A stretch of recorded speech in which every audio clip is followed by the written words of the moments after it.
الرحمن الرحیم شہر رمضان الذی انزل فیہ القرآن صدق اللہ العظیم۔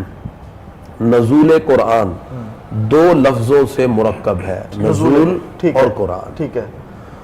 نزول در حقیقت یہ مصدر ہے جس کا لغوی معنی ہے اترنا۔ صحیح۔ نزول قرآن کا لغوی معنی بنا قرآن کا اترنا۔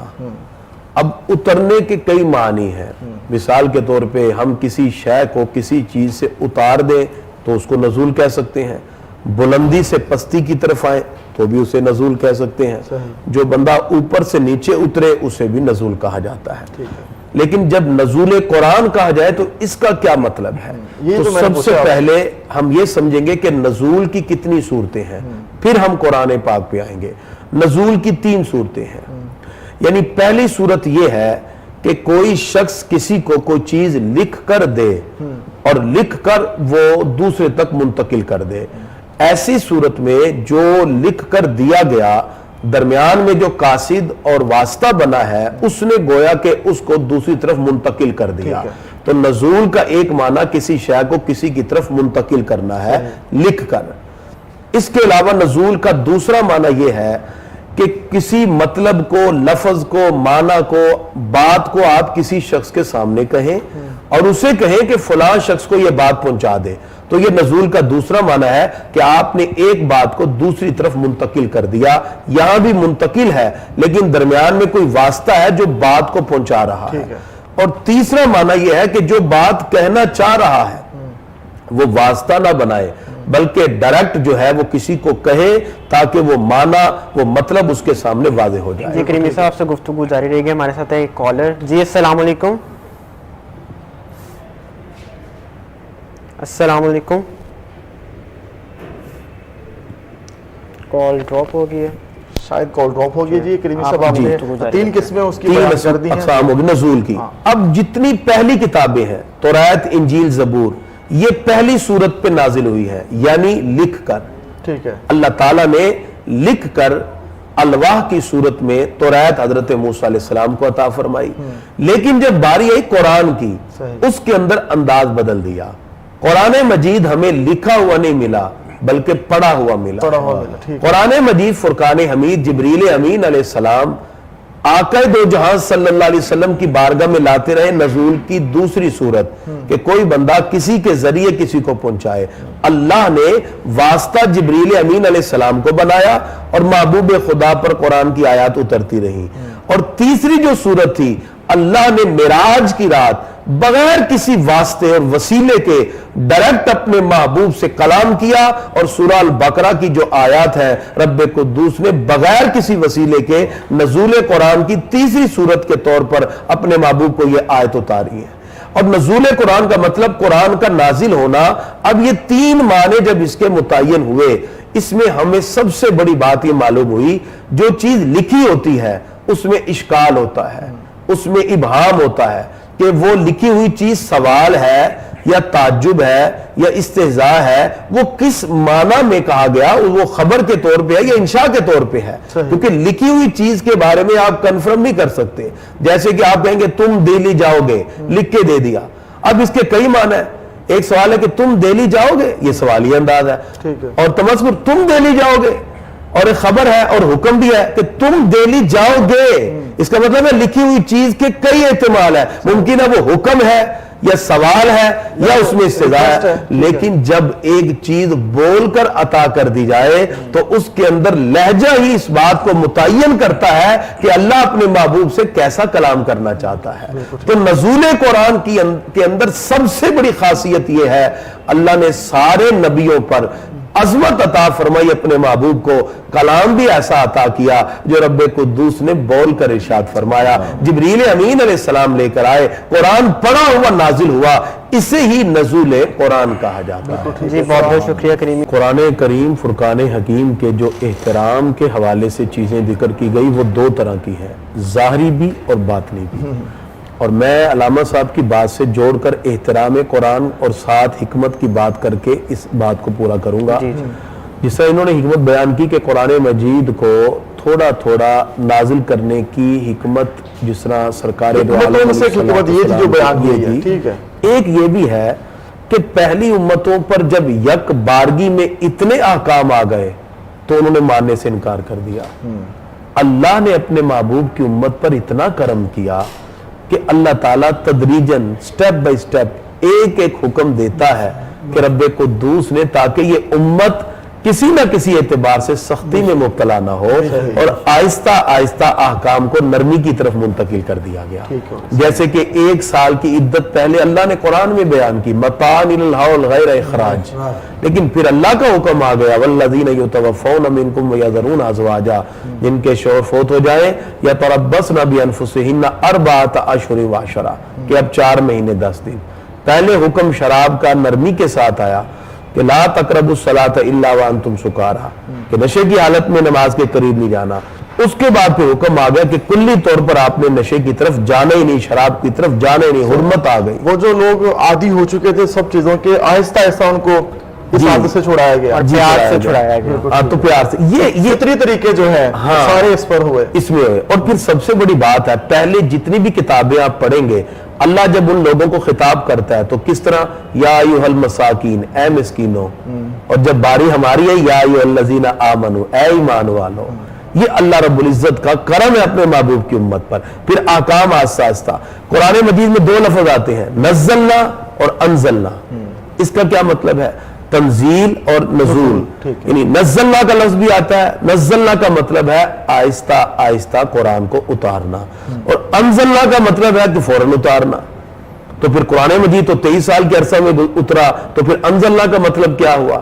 اس کا مطلب یہ ہے کہ جبریل امین علیہ السلام ہر رمضان محبوب خدا پر آ کر پورے قرآن کی تلاوت کیا کرتے تھے. یعنی یک بارگی میں بھی قرآن اترا ہے، وہ انزلنا کا مطلب ہے، اور جو 23 سال کے عرصہ میں اترا ہے وہ نزلنا کے مطلب میں ہے. تو یہ کچھ حکمتیں ہیں کہ اللہ تعالیٰ نے اپنے محبوب کی امت پہ کرم کیا کہ جیسے جیسے ان کے دل میں ایمان کی دولت پختہ ہوتی گئی، محبت بڑھتی گئی، اللہ کے احکام بھی اسی طرح آتے گئے. ہم چاہیں کہ جیسے اللہ پاک نے کرم کیا کہ قرآن پاک نازل ہوا، آہستہ آہستہ نازل ہوا، احکامات ہمیں ملے، اور آج کے دور میں جو رب کائنات نے پہلے اتنا کرم کر دیا، اتنی آسانی کے ساتھ اتنا رحم فرمایا، آج کے زمانے میں اس قرآن پاک کا تقدس کر کے، احترام کر کے، تعلیمات پر عمل کر کے ہم زندگی بسر کیسے کریں گے، اس پر ہم بات کریں گے. جو پہلا سوال لبیب نے کیا کہ احترام کیسے کرنا ہے، ایک اور بات میں اس میں ایڈ کرنا چاہوں گا، کیا احترام صرف یہ ہے کہ اسے اونچی جگہ پہ رکھ دیا جائے؟ جی اچھا، احترام اس کے 2 صورتیں ہیں، ایک ظاہری ایک باطنی. ٹھیک ہے. قرآن مجید فرقان حمید کے احترام میں سب سے بنیادی چیز یہ ہے کہ ظاہری طور پر ہم اس کتاب کی بہت ہی عظمت کریں. اللہ فرماتا ہے لا یمسہ الا المطہرون، پاکیزگی کے علاوہ اس کو چھونا بھی نہیں ہے. یہیں پہ میں تھوڑی دیر رکوں گا. ایک شخص نے مجھ سے سوال پوچھا تھا کل کہ علامہ صاحب سے پوچھئے گا کہ اسے علم ہے کہ پاکیزگی کی حالت میں قرآن پاک کو چھوڑنا ہے، مگر اس کے باوجود ایک ایسا وقت آ گیا کہ اس کو قرآن پاک کھولنا پڑا، بامر مجبوری وضو بھی نہیں کر سکا، تو اس کے لیے کیا ہوگا؟ لیکن اس کے اندر دیکھا یہ جائے گا اگر تو کوئی ایسی پرابلم ہے تو وہ کوئی کپڑا یا کوئی ایسی چیز حائل کر لے، پاک کپڑا جیسا رومال ہے، اس رومال کو حائل کر کے تو اس کو کھول لے، لیکن ہاتھ جو ہے پھر بھی وہ بغیر طہارت کے اس کو نہ لگائے. وہ کہنے لگا کہ میں سوچا کہ اس وقت وضو تو نہیں کر سکتا، بعد توبہ کر لوں گا. نہیں ایسے نہیں، یعنی عمدن گناہ کر کے اس نظریے سے گناہ کرنا کہ میں بعد میں توبہ کروں گا، یہ تو بہت ہی خطرناک بات ہے. وہ کہتا کہ اس کیفیت میں پھنس چکا تھا. پری پلان گناہ کرنا، پری پلان نہیں، وہ کہہ رہا ہے بعد میں توبہ کر لوں گا نا، پری پلان ہوگا نا، تو پری پلان گناہ کرنا تو شریعت میں جائز ہی نہیں ہے نا کہ آپ یہ کیا اس کو یقین ہے کہ اس کو اگلے لمحے زندگی ملے گی.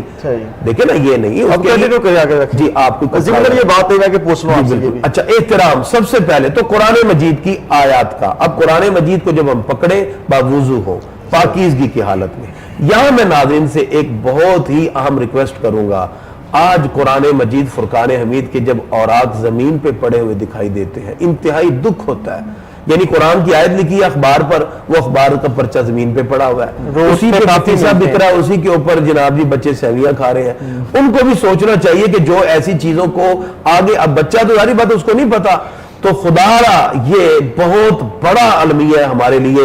اس کے لیے ہمارے بہت سے لوگ اس وقت میدان عمل میں ہیں جو مقدس کاغذات کو جمع کرتے ہیں. آپ اپنے اپنے گھروں میں اپنے اپنے محلوں میں کم از کم ایک ڈبہ رکھیں. اب گھروں میں بھی نہیں ہے, یقین کریں میں بہت سے تعلیمی مراکز میں ہمارا جانا ہوتا ہے, وہ لوگ سوال کرتے ہیں سر ہم پیپر بناتے ہیں کوئی یوز ہو گیا تو اب ہم کیا کریں. میں نے کہا آپ کم از کم اتنا اہتمام کرتے ہیں, ایک ڈبہ نہیں رکھ سکتے اللہ کے جو مقدس نام والا ہے اس کے اندر مقدس کاغذات ڈالیں.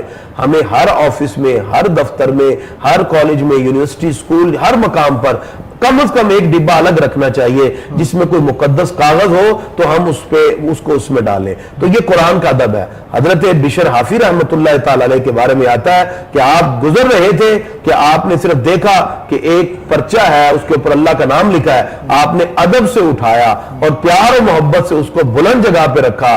رب قدوس نے اپنے نام کو بلند جگہ رکھنے کی وجہ سے ان کو اولیاء کرام کے اندر بلند ترین مقام عطا فرما دیا. آپ نے یہ طریقہ کار ایک ہے ظاہری, یہ صرف ظاہری. رکیں گے ہم نبی کو اگلا سوال کریں گے پھر بات آگے. آپ نے ڈبے والی بات کی کہ اکٹھا کر کے ایک جگہ جس طرح بھی اس طرح کے جو کاغذات ہیں انہیں اکٹھا کر کے اس کے بعد ان کے ساتھ کیا کرنا ہے؟ اس کے بعد اس کے یوز کے حوالے سے شریعت نے کہا یا تو اس کو کسی جگہ دفنا دے, جیسے مختلف کئی جگہ پر کنویں وغیرہ ہیں آج بھی, اگر ہو تو ٹھیک ہے فابر, نہیں تو قبرستان تو کم از کم قریب ہے تو آپ اس کو جا کے دبا دیں.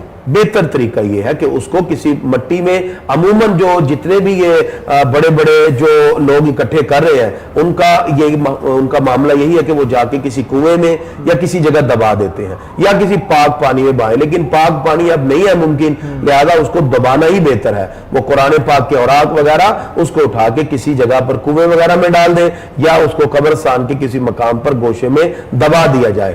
یہ درست نہیں ہے کہ آپ اس کو اسی طرح کھلا رکھیں یا وہ پاؤں کے نیچے آئے.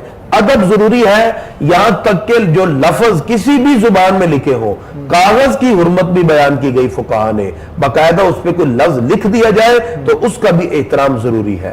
تو سب سے پہلے تو ہمیں قرآن مجید کا ظاہری احترام کرنا ہے, پاک ہونا ہے. پھر کیا ہوتا ہے کہ موبائل پہ قرآن ہے, لوگ بغیر وضو پڑھی جا رہے ہیں. حالانکہ اس پر پچھلی مرتبہ بھی اسی چینل پہ اس بات چلی تھی تو علماء کی مختلف رائے تھی.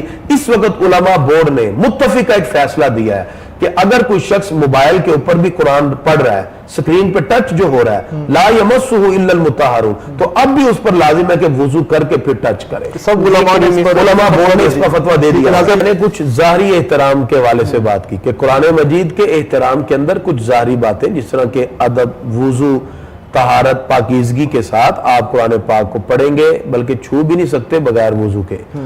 اسی طرح کچھ باطنی آداب بھی ہیں, یعنی جب انسان قرآن پڑھے تو قرآن مجید کے اندر مکمل انہماک کے ساتھ قرآن کی تلاوت کی جائے. اس میں خشوع بھی ہو, انہماک جیسے خشوع بھی ہو, دل کے اندر ڈر بھی ہو, خشیت الہی بھی ہو, اللہ کا خوف بھی ہو, مکمل توجہ بھی ہو. اگر قرآن مجید پڑھتے ہوئے اس کو کہیں فرحت اور خوشی محسوس ہو تو مسکرائے, اور اگر کہیں اللہ کے عذاب کے حوالے سے سن کر خوف محسوس ہو تو اپنے آنسو بہائے, اپنی توجہ قرآن پہ یکسوئی کے ساتھ رکھے. لیکن جو آپ نے اب بات کی ہے کہ جو اچھی بات نظر آئے خوشی والی تو وہ مسکرائے اور ڈر والی بات ہو تو روئے, یہ تو اس کو پتا چلے کہ جس کو ترجمہ اس کا آتا ہوگا. جی, عام شخص کو تو اس کا پتا نہیں ہے, تو اس بارے میں کیا کہتے ہیں آپ؟ جی بالکل, اگر کوئی شخص ہے اس کو ترجمہ نہیں بھی آتا, یہ قرآن مجید فرقان حمید کی کیفیت ہی ایسے ہے کہ آپ کسی عام بندے کے سامنے پڑھیں.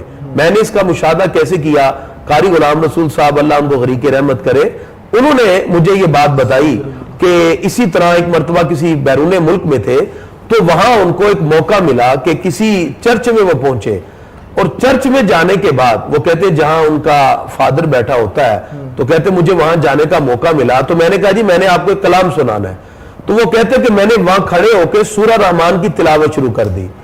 سورہ رحمان, اب وہ تو مسلمان بھی نہیں تھے, لیکن جیسی سورہ رحمان کی تلاوت شروع ہوئی وہاں کئی لوگ اشکبار ہوئے اور کہنے لگے یہ آپ کیا پڑھ رہے ہیں, اور ایسا تاثیر والا ماحول بنا کہ پورے حال پہ سکتہ طاری ہو گیا, اور سب کے سب عیسائیوں نے اسی مقام پر اللہ کے کلام کو سن کر کہا کہ ہمیں نہیں پتا یہ کیا پڑھا جا رہا ہے, لیکن جو بھی ہے یہ بہت اعلیٰ کلام ہے کہ جس نے ہمارے دلوں پر بھی اثر کیا. یہ قاری غلام رسول صاحب نے, جو اللہ ان کو غریق رحمت کرے, انہوں نے خود واقعہ مجھے بتایا.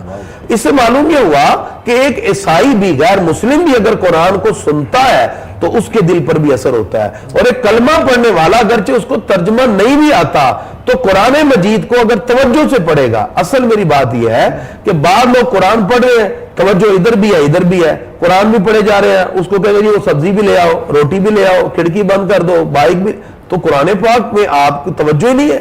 اس کا مطلب ہے کہ آپ انہماک سے نہیں پڑھ رہے، آپ پوری توجہ یکسوئی خشوع خضوع کے ساتھ پڑھیں تو یہ قرآن جو ہے یقیناً آپ کو اتنا لطف دے گا کہ مولا کائنات فرماتے ہیں جب میرا دل کرے کہ میرا رب مجھ سے کلام کرے میں قرآن پڑھتا ہوں، جب میرا دل کرے کہ میں رب سے کلام کروں تو میں نماز پڑھتا ہوں. قرآن مجید کے موضوع پر چونکہ آپ نے بات کی کہ موضوع انسان ہے تو انسان نے کیسے رحمان تک پہنچنا ہے اور کامیابی حاصل کرنا ہے. میں انشاءاللہ یہ اس مختصر سے وقت کے اندر الحمد سے والناس تک پورے قرآن کو ایک مرتبہ ایکسپلین کروں گا، جس سے یہ بھی معلوم ہوگا کہ یہ موضوع جو انسان رکھا گیا کس حیثیت سے ہے اور اس کی جہت کے ساتھ ساتھ ہمیں قرآن مجید کی معرفت بھی حاصل ہو جائے گی.